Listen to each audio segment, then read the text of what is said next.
Dear students, मैं doctor Mohan Murari Prasad, assistant professor commerce, DAV PG college Siwan में पदस्थापित हूँ। मैंने पिछले क्लासेस में वॉचिंग के बारे में बताया था। वॉचिंग का मीनिंग क्या होता है, डिफिनेशन क्या होता है, ठीक है ना ये। और साथ ही साथ हमने बताया था कि वाउचर क्या है और उसके प्रकार क्या हैं, ठीक है।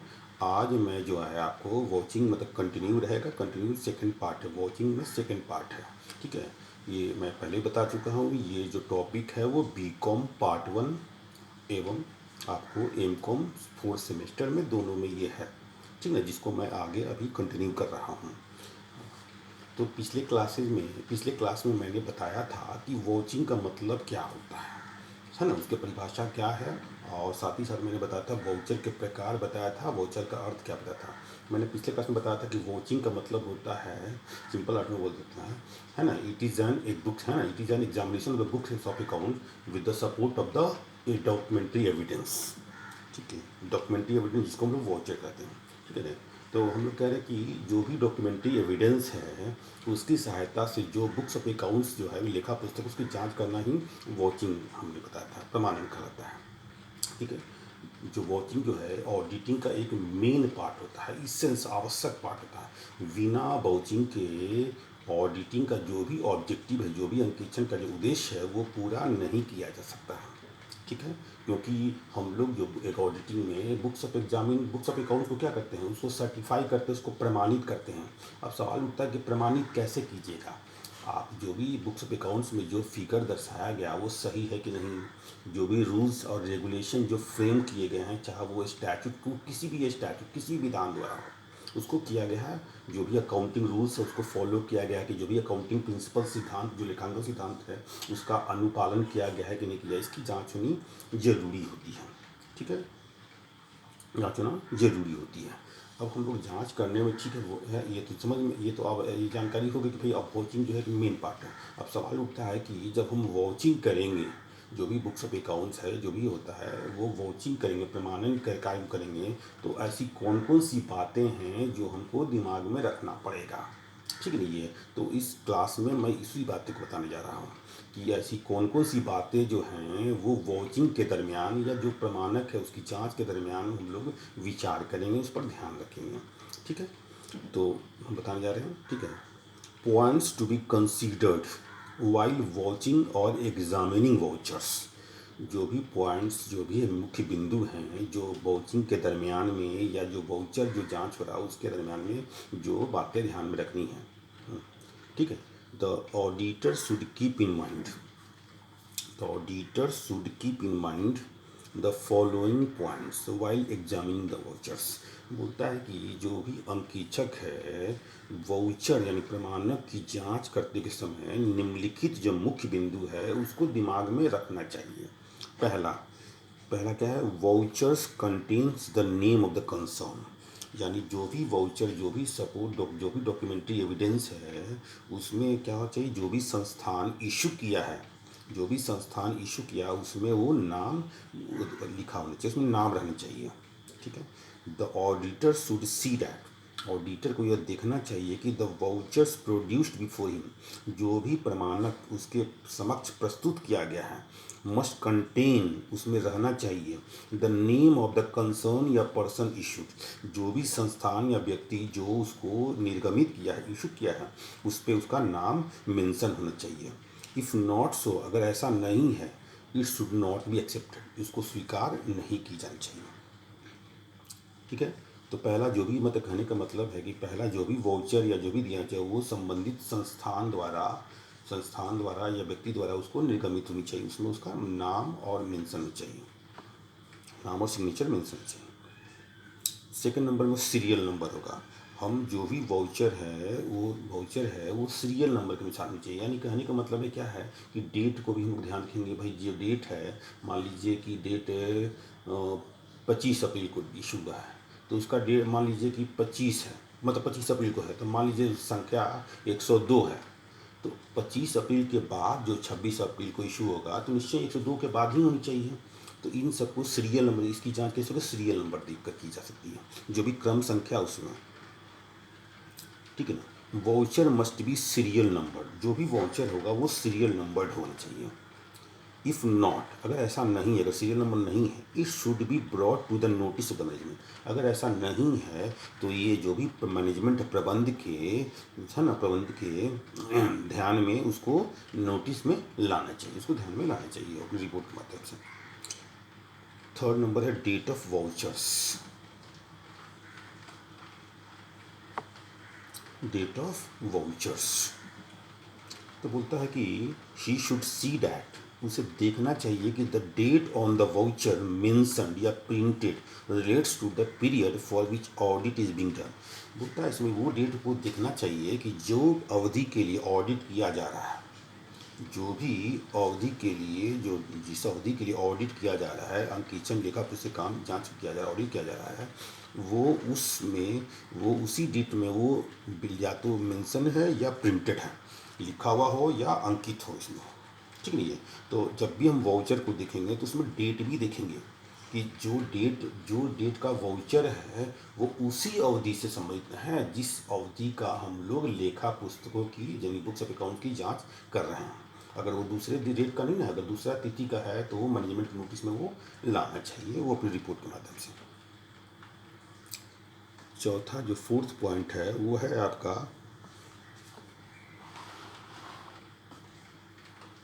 ठीक ना, concern with the business.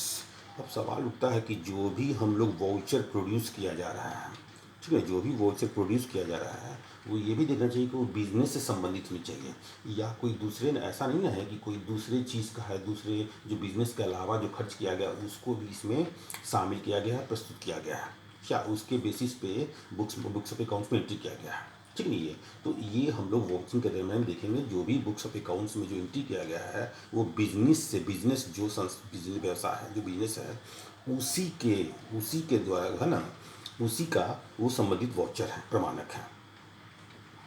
Concern with the business, vouchers must be concern with the business transaction for which audit is being done and not to personal transaction. जो भी वाउचर है बोलता है वो संबंधित से क्या है, जो ऑडिट किया जा रहा है उससे संबंधित, बिजनेस से संबंधित, लेन देन से संबंधित होनी चाहिए, ना कि उसका व्यक्तिगत लेन देन संबंधित, ठीक है नहीं है। अगर ऐसा नहीं है तो वो मैनेजमेंट नोटिस में वो अपनी रिपोर्ट के माध्यम से वो दे सकता है, मैनेजमेंट को सूचित कर सकता है।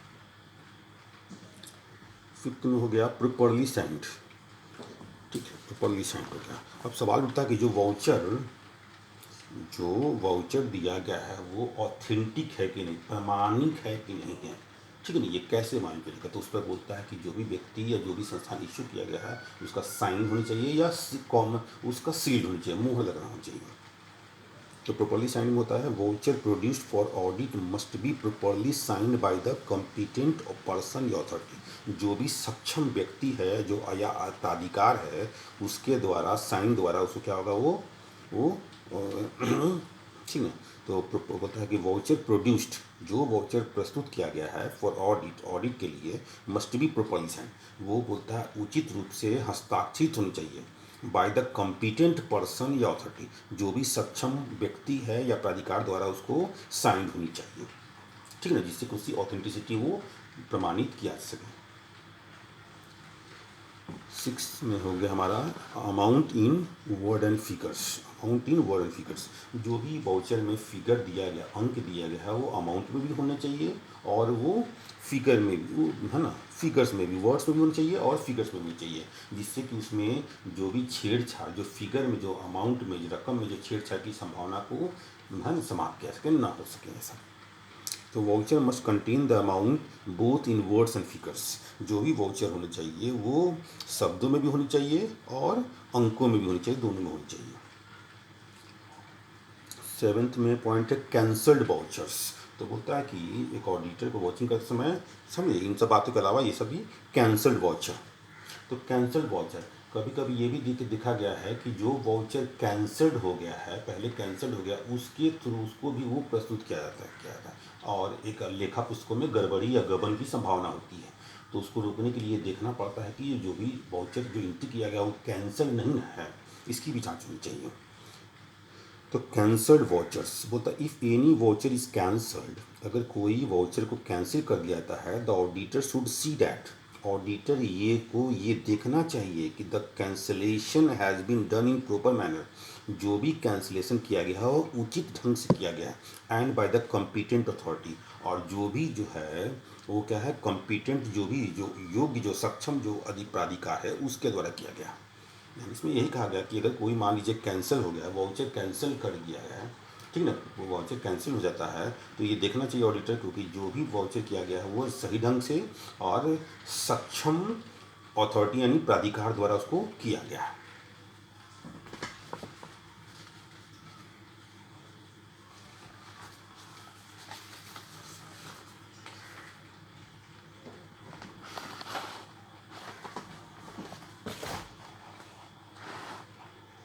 ठीक है।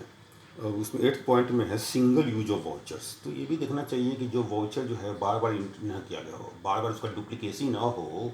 इससे रोकने के लिए देखना पड़ता है कि वो वाउचर को हम लोग एक ही बार प्रयोग में लाया गया हो। तो single use of voucher the auditor should carefully examine vouchers.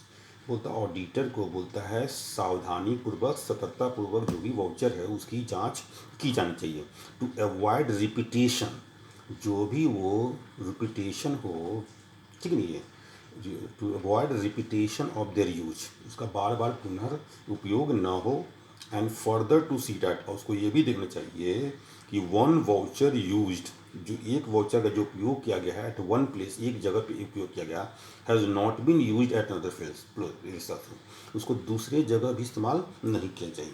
मतलब कहने का मतलब है कि दोबारा इसका इस्तेमाल ना हो, गलत फ्रॉड ना हो, ये सब है। इससे बचने के लिए क्या होगा ये कि ऑडिटर को ये देखना चाहिए कि एक जो वाउचर है एक जगह पे इस्तेमाल किया गया है, उसका फिर से उसको यूज में ना लाया गया दूसरी जगह पे, ताकि जो भी अकाउंट बुक्स ऑफ अकाउंट में गड़बड़ी को रोका जा सके। 9th पॉइंट में आता है प्रॉपर सैंक्शन, जो बोलता है सैंक्शन। तो प्रॉपर सैंक्शन क्या हो, सक्षम मतलब उसकी स्वीकृति, है ना, उचित स्वीकृति। तो ही शुड सी डैट, उसको ये भी देखना चाहिए कि the payment is made after giving proper sanction by a responsible and authorise officer and the voucher bears his signature. तो बोलता है कि जो ये भी देखना चाहिए ऑडिटर को, जो भी पेमेंट किया गया है ना, द पेमेंट इज मेड किया गया है आफ्टर गेटिंग प्रॉपर सैंक्शन, उसको उचित स्वीकृति मिलने के बाद किया गया है by a responsible and authorise officer, जो भी एक जिम्मेदार और अधिकृत अधिकारी द्वारा किया गया है, and the voucher bears his signature, और साथ ही साथ उस वाउचर पर उसके सिग्नेचर हस्ताक्षर भी हैं, इसकी वो जांच करनी चाहिए। 10th में हो गया 10th point use of special symbols और मार्क्स। ठीक है, बोलता है कि जांच के दरमियान में उसको जो भी वाउचर जांच हो गया उसमें स्पेशल मार्क्स, टिकिंग या जो भी ऐसा मार्क है वो इस्तेमाल करनी चाहिए, जिससे कि उसका पुनः जो दोबारा रिपीटेशन उसको ना कर सके, या दोबारा उसको उसके सामने प्रस्तुत ना कर सके, या प्रस्तुत करने पर उसकी पता है ना, उस प्रस्तुत करने पर उसको पता है, उसको पकड़ा जा सके। यूज ऑफ स्पेशल सिंबल्स और मार्क्स। तो स्पेशल सिंबल और मार्क्स शुड बी यूज्ड, होता है स्पेशल सिंबल और marks should be used on the voucher at the time of examining voucher by the auditor. तो बोलता है कि एक विशेष प्रकार के जो साइन है ना, और सिंबल जो है उसको इस्तेमाल करना चाहिए किस समय, तो भाई जिस समय वाउचर को जांच करते समय जो भी वाउचर है, जो भी वाउचर जांच करता है उस पर वो इस विशेष प्रकार के वो चिन्ह का इस्तेमाल करनी चाहिए, सिंबल का इस्तेमाल करनी चाहिए बाय द ऑडिटर के द्वारा, सो डैट, ताकि they are not put before him again, ताकि वो फिर से उसके सामने प्रस्तुत नहीं किया सकते फॉर सम अदर ट्रांजेक्शन, कुछ अन्य लेन देन के लिए, है ना, अन्य दूसरे लेन देन के लिए फिर से उसको ऑडिटर के सामने प्रोड्यूस करने पर पकड़ा जा सके। 11th पॉइंट हो गया हमारा डाउटफुल और मिसिंग वाउचर्स। डाउटफुल और missing vouchers, if any voucher is found missing और डाउटफुल, अगर बोलता है कोई वाउचर अगर प्रमाणक जो है वो या तो मिसिंग है, गायब है, या संदिग्ध है, डाउटफुल है, संदेहास्पद है, वाइल वॉचिंग मतलब होता है वॉचिंग करने के दरमियान अगर कोई वाउचर मिसिंग पाया जाता है या डाउटफुल यानी संदेहास्पद पाया जाता है, she should make a note of such voucher. ऐसे वाउचर में उसको क्या होगा, एक नोट मतलब करना चाहिए, प्रस्तुत करना चाहिए, नोट लिखना चाहिए, and get clarification from the management. और वो इस प्रबंध से जो भी उसकी वो क्या हुआ है, स्पष्टीकरण की मांग की जानी चाहिए। अगर कोई वाउचर अगर बोलता है कि वॉचिंग के दरमियान में अगर मिसिंग है या डाउटफुल है, तो उसके संदर्भ में क्या होगा, एक नोट लिखना चाहिए, नोट करना चाहिए वाउचर समय, और मैनेजमेंट से इसका स्पष्टीकरण की मांग करनी चाहिए, स्पष्टीकरण प्राप्त करनी चाहिए। 12 हो जाएगा watching in one sitting. Watching in one sitting बोलता एक बार में ही, एक बैठक में ही वो वॉचिंग कर लेनी चाहिए। जहाँ तक बोलता वॉचिंग का कार्य जो था एक बैठक में ही करनी चाहिए, जिससे कि गड़बड़ी को रोका जा सके। तो बोलता to minimise the possibility of tampering in the work done by him.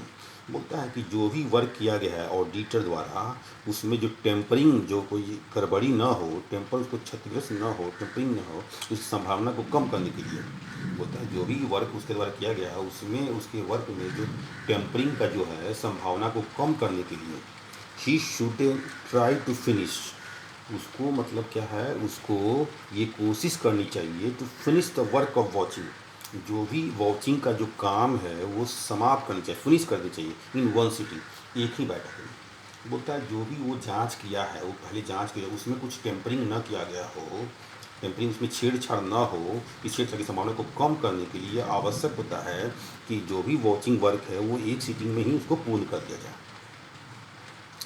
13, ठीक है, उपरोक्त जैसे मुख्य बिंदु है, उसके अलावा भी कुछ अन्य बातें हैं, अन्य बिंदु हैं, उस पर भी विचार एक अंकेक्षक को की जानी चाहिए, करनी चाहिए, ठीक है ना। ये इसमें से अदर पॉइंट्स में आता है while watching he should, watching के दरमियान वॉचिंग करते समय उसको चाहिए क्या, a reconcile the accounting entries with minutes of the board of director BOD. बोलता है कि जो भी आप जो भी अकाउंटिंग एंट्रीज जो कर रहे हैं, बुक्स अकाउंटिंग एंट्रीज जो कर रहे हैं, जो भी अकाउंटिंग एंट्रीज में किया गया है उसका मिलान जो भी बोर्ड ऑफ डायरेक्टर के जो कार्यवाही पुस्तिका है उससे मिलान करनी चाहिए, ताकि मतलब दोनों में वो सत्यता को, वो प्रामाणिकता को वो साधन वो सर्टिफाई कर सके। B see that, he should see that, उसे देखना चाहिए कि voucher is complete in all aspect, वो सभी संदर्भ में जो वाउचर है वो कंप्लीट है, पूर्ण है, उसमें किसी प्रकार की कोई गड़बड़ी नहीं है, उसको ये भी ध्यान रखना चाहिए। ऑडिटर शुड सी द, है ना, और ही शुड केयरफुल एग्जामिन, उसको सतर्कतापूर्वक सावधानीपूर्वक जांच करनी चाहिए। Adjustment entries for past mistakes, मतलब पहले जो भी गलतियां हो गई हैं उसके लिए जो एडजस्टमेंट एंट्री की गई है उसको उचित रूप से सावधानीपूर्वक उसकी जांच की जानी चाहिए। मान लीजिए पहले गलती हो गई है, तो पहले गलती हो गई, पूर्व की गलती को, जो पास्ट में जो गलती हो गई है उसकी सुधार के लिए वो एडजस्टमेंट एंट्री किया जाता है, समायोजन लेखे किए जाते हैं। समायोजन लेखे किए गए हैं तो उसकी जांच करते ऑडिटर को ये देखना चाहिए कि जो भी किया गया वो उचित है, ठीक है, ये उसके संदर्भ में वो सतर्कतापूर्वक जांच की जानी चाहिए। D see that, he should see that, उसको देखना चाहिए कि वाउचर्स रिलेटिंग टू एक्सपेंडिचर, जो भी वाउचर है वो एक्सपेंडिचर, जो भी खर्च हैं उसके संदर्भ में आर प्रॉपरली क्लासिफाइड, मतलब उचित रूप से वर्गीकरण किया गया है, मतलब जिस जो भी खर्चा है वो उचित ढंग से क्लासिफाइड किया गया। क्लासिफाइड से मतलब क्या हुआ कि रेवेन्यू एक्सपेंडिचर है तो रेवेन्यू एक्सपेंड में लिखेंगे, अगर कैपिटल एक्सपेंडिचर है तो कैपिटल एक्सपेंडिचर के रूप में वो लिखाएगा, ठीक नहीं है। जैसे कि हम जानते भी कि रेवेन्यू एक्सपेंडिचर कहाँ लिखा था, ट्रेडिंग एंड प्रॉफिट लॉस में लिखा था, ठीक है, और कैपिटल एक्सपेंडिचर कहाँ होता है, बैलेंस शीट में। अगर एक्सपेंडिचर का अगर प्रॉपर क्लासिफिकेशन नहीं, अगर उचित वर्गीकरण नहीं होगा तो हम लोग अकाउंट जो होता है वो सही चित्र प्रस्तुत नहीं करेगा, ना प्रॉफिट लॉस सही बता पाएगा और ना ही बैलेंस शीट जो होता है ट्रू एंड फेयर भी बता पाएगा, उचित और सही चित्र प्रस्तुत कर पाएगा। तो इसके लिए जरूरी होता है कि जो भी खर्चा हो गया है उसका उचित वर्गीकरण किया जाए। उसी समय he should see that vouchers relating to expenditure are properly classified, जो भी वाउचर है उसके समय में क्या होगा, उचित वर्गीकरण किया गया है बिटवीन रेवेन्यू एंड कैपिटल, जो भी रेवेन्यू है और कैपिटल है उसमें उचित वर्गीकरण किया गया, ठीक है। एंड पोस्टेड अकॉर्डिंगली, और साथ ही साथ उसका जो खतौनी पोस्टिंग किया गया है in the books of account, जो भी बुक्स ऑफ अकाउंट से संबंधित है उसमें सही ढंग से वो उसकी पोस्टिंग की गई है, उसकी ये भी जाननी चाहिए। ठीक है ना। ये तो ये सब जो बिंदु हैं, ये सब बिंदु है, महत्वपूर्ण बिंदु है। जब कोई ऑडिटर वॉचिंग का काम करेगा, जब प्रमाणन का काम करेगा, तो इन सब बातों पर, महत्वपूर्ण बिंदुओं पर वो विचार करते हुए ही वॉचिंग का काम किया जाना चाहिए, जिससे कि ऑडिटिंग का ऑब्जेक्ट, जो ऑडिटिंग का जो उद्देश्य है, वो सफलतापूर्वक प्राप्त की जा सके। और साथ ही साथ जो प्रमाणित करना है, ये अकाउंट्स जो भी है, बुक्स ऑफ अकाउंट्स है, उसके संदर्भ में जो भी रिपोर्ट देंगे उसके आधार पर क्या होगा, हम लोग अकाउंट्स में बुक्स ऑफ अकाउंट को सत्यापित कर सकें कहाँ तक सही और शुद्ध है। ठीक है, ओके, थैंक्स।